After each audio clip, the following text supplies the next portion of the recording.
Ever feel like you're just running on fumes? Or, your mind's buzzing, but you can't quite focus. That feeling of being drained or scattered. It's so common, isn't it? That search for sustainable energy, real focus. Exactly. So today we're kind of digging into some, well, really ancient wisdom that might hold some answers. We're exploring practices aimed at cultivating that inner life force energy. We're diving into Yoga and Qi Gong, two systems that really are all about understanding and working with our body's energy. Right. To boost vitality, maybe get some clarity back. Yeah. So our mission today, if you like, is to unpack the core ideas. How do Yoga and Qi Gong actually help energy flow? What makes them different? And maybe where they overlap. And importantly, how we might, use some of this. Precisely. And our guide here is a review of a book called Your Inner Alchemist, Energy Mastery for Abundance. We're focusing on chapter 7. Okay. And that chapter specifically looks at using yoga and qigong for energy flow. That's the one. The review suggests this chapter delves into how these practices align body, mind, and spirit. For vitality, clarity, emotional balance too. That's what it points towards. So a pretty holistic approach. Okay, great. Let's jump in. What's the big idea connecting both yoga and qigong when we talk about this energy? Well, it's fascinating, really. Both traditions developed, totally separately, identified this fundamental life force. Okay. In yoga, they call it prana. In Qigong, it's qi. Prana and qi. So different names, same basic concept, like an animating energy. Pretty much. The core idea is that there's this vital energy, and both yoga and Qigong developed ways, quite sophisticated ways, to cultivate and balance it. Right. So the shared goal is optimizing that flow. Exactly. Harmonizing it, cultivating it. And when that energy is balanced and flowing well, the review highlights some really key benefits. Benefits that tie back to that energy and focus we were talking about. Directly. Things like increased physical vitality, just feeling more energetic, less wiped out. Okay, that sounds good. And crucially, better mental clarity and focus, which, let's face it, who doesn't want that? Plus, things like emotional resilience, handling stress better. And even for some, a deeper sense of maybe spiritual connection or inner peace. Wow, okay. Increased energy, focus, resilience. Those are definitely compelling reasons to understand this better. So let's start with yoga. How does it work on energy flow specifically? Well, yoga, as the review points out, is really holistic. It's not just the physical poses, the asanas. Right. It combines those with breathwork, pranayama, and often meditation, too. The whole point is unifying body and mind. To create balance and well-being. Exactly. And that unity, that balance, is key for letting the energy flow properly. Okay, asanas and pranayama. Let's break down the postures, the asanas first. The review mentions they open up energy channels called nadis. Is that right? Nadis, yeah. Think of them as subtle pathways throughout the body, not like veins carrying blood, but channels carrying this vital energy, prana. Oh, okay. Yeah. Like an energetic circulatory system. Sort of, yeah. And certain yoga poses are designed to gently open these nadis, clear out blockages, so prana can move freely. The review mentions a few key ones. Like mountain pose, Tadasana.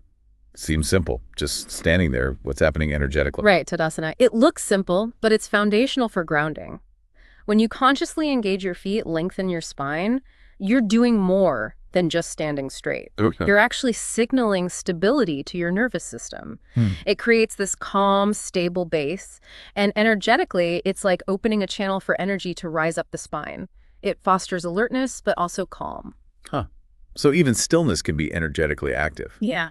What about downward facing dog? Adho Mukha Svanasana. That one feels like it's doing something significant. Oh, definitely. Down dog is an inversion, so right away you're changing blood flow. And it gives this amazing stretch to the spine, hamstrings, shoulders. Takes as we hold tension. Exactly. And that tension can block energy flow. So stretching releases that. The review notes it boosts circulation, clears the mind, fights fatigue. It's quite rejuvenating. Makes sense. Flipping things upside down, stretching out the kinks. Okay, and Warrior 2, Virabhadrasana the second. That feels strong. Warrior 2 is great for building strength and stamina, yes, but also energetic presence. It's very grounding through the legs, but also expansive through the arms. Grounding and energizing at the same time. That's the idea. It cultivates stability and stimulates energy flow. It's said to build confidence and focus, too, which are tied to strong, balanced energy. So physical strength supporting energetic power. What about child's pose, Balasana? That's often used for rest. Balasana, yes. It's restorative, folding forward, resting the forehead. It really calms the nervous system. It encourages deep breathing. And energetically. The review suggests it helps energy consolidate, become more centered instead of scattered. It restores mental and emotional balance, like hitting a reset button for your energy. Okay, so the asanas work physically to open channels. But then there's pranayama, the breath work. How vital is breath to this energy? Absolutely crucial. The review really stresses the link between breath and mind, breath and energy. Intentional breathing in yoga isn't just about getting oxygen. It's about managing energy. Precisely. It's a tool to regulate, direct, even amplify prana.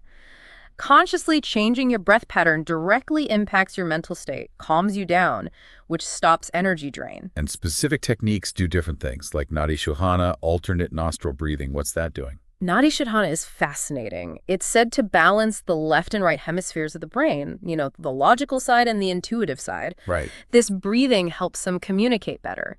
It calms the nervous system, enhances focus, leading to a smoother, more balanced flow of prana. I find it very calming, but also clarifying. What about Kapalabhati, skull shining breath? That feels intense. It is. Kapalabhati uses these rapid, forceful exhales. It's very energizing. How so? Well, the review mentions it boosts lung capacity, stimulates digestion, the nervous system. It's like it clears out mental fog, wakes you right up, hence skull shining. Okay, so yoga uses postures and breath in tandem. Got it. Now, Qi Gong. How does the Chinese approach differ or maybe overlap? Qi Gong also focuses on cultivating and balancing that life force qi.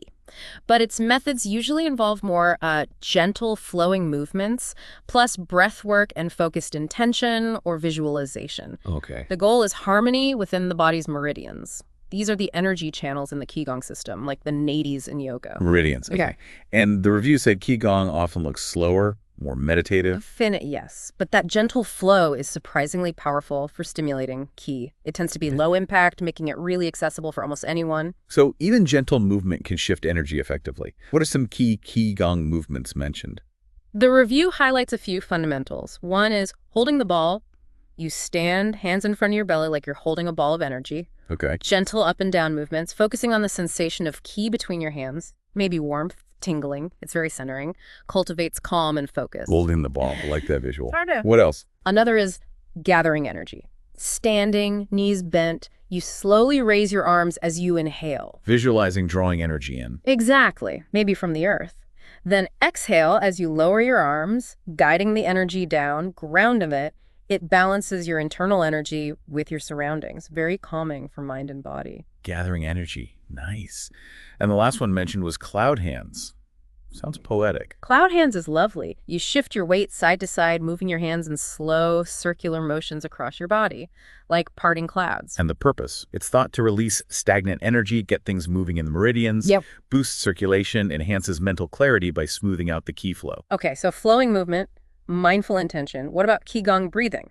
Similar ideas to pranayama. Definitely parallels. Both see breath as key to energy. The review mentions belly breathing as fundamental in Qi Gong. Deep breathing from the diaphragm. Yes, letting the belly expand fully on the inhale, contract on the exhale. Yeah. Super calming for the nervous system. Reduces stress, enhances qi flow. That deep belly breath always feels grounding. What's the other technique? 3-part breath. You inhale sequentially, first into the lower belly, then the mid-chest, then the upper chest. Then exhale in reverse. Upper chest, mid-chest, belly contracting. It balances energy across the whole torso, creates calm, steady focus. Interesting. So both systems, different styles, but huge emphasis on breath for energy. Now, the review hinted at some lesser-known aspects, deeper practices. Yeah, some really interesting nuances like mudras in yoga. Hand gestures. Hand gestures affect energy. How? They're believed to direct prana flow, like specific circuits. The review gives examples. Dhyan mudra, index finger to thumb for wisdom, concentration. And apana mudra, middle and ring fingers to thumb, thought to help with detoxification, grounding. It's like our hands have this subtle, energetic role. Wow, that's fascinating. What about in Qi Gong? Any similar subtle practices? Qi Gong often uses visualization quite intentionally. We guide the... Exactly. You might visualize, say, white light entering on the inhale, filling you up, and then visualize tension or gray smoke leaving on the exhale. It really amplifies the effect of the movements and breath. So mind power directing energy. The review also mentioned sound, mantras. Yes, sound vibration, like chanting Om in yoga. It's thought to resonate with energy centers, harmonize things, release blocks. And in Qi Gong, too. Sometimes specific tones are used, believed to correspond to different meridians or organs. The review suggests just experimenting with sound could deepen relaxation or focus. It's incredible the variety of tools these traditions developed.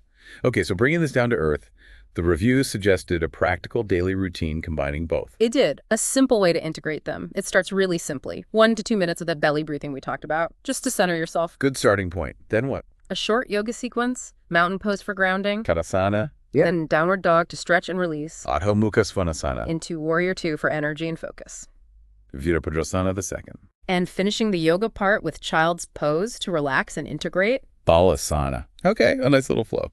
Then Qi Gong. Exactly. Transition into the Qi Gong movements, holding the ball to center the energy, gathering energy to balance it, Right. and cloud hands to release any stagnation. So yoga opens things up. Qi Gong gets it flowing smoothly. What's the very last step? It finishes with 1-2 minutes of Nadi Shodhana, that alternate nostril breathing. To balance everything out mentally and physically. That's the idea, to leave you feeling calm, clear, and balanced for your day. That sounds like a really achievable way to get a taste of both. Okay. Okay, so wrapping up, what are the main takeaways from this dive into yoga, Qi Gong, and energy? Well, the big one is that there are different paths, sure, but they lead towards a similar goal. Enhancing that mind-body connection for a better energy flow. Using different toolkits. Right. Yoga uses the postures, breath, meditation. Qigong uses those gentler movements, visualizations, breath. Both are aiming to cultivate that life force, prana or qi. And combining them could be really powerful. That seems to be the suggestion. You get the physical opening and strengthening from yoga maybe, and the smooth, balancing flow from Qigong. It could lead to more resilience, clarity, emotional balance. A more vital life force overall. Yeah. Tapping into that inner alchemist idea from the book title. Exactly, shifting how we relate to our own energy. This has been really insightful, exploring these ancient ways to manage our energy. It feels very relevant today. Thanks to that review of your inner alchemist for pointing the way. Hopefully for you listening, this gives some ideas about how to maybe boost your own vitality, find a bit more focus, that inner balance. Yeah. And maybe a final thought to leave you with. Thinking about all this, what's just one small thing, one tiny shift maybe, you could try in your day to consciously connect with your own energy? Ooh, good question. And just notice. How might that small change ripple out into other parts of your life? Something powerful to mull over. Ooh. And as always, we're curious what other areas of energy work or maybe related practices are you interested in? Let us know what you'd like us to explore next time.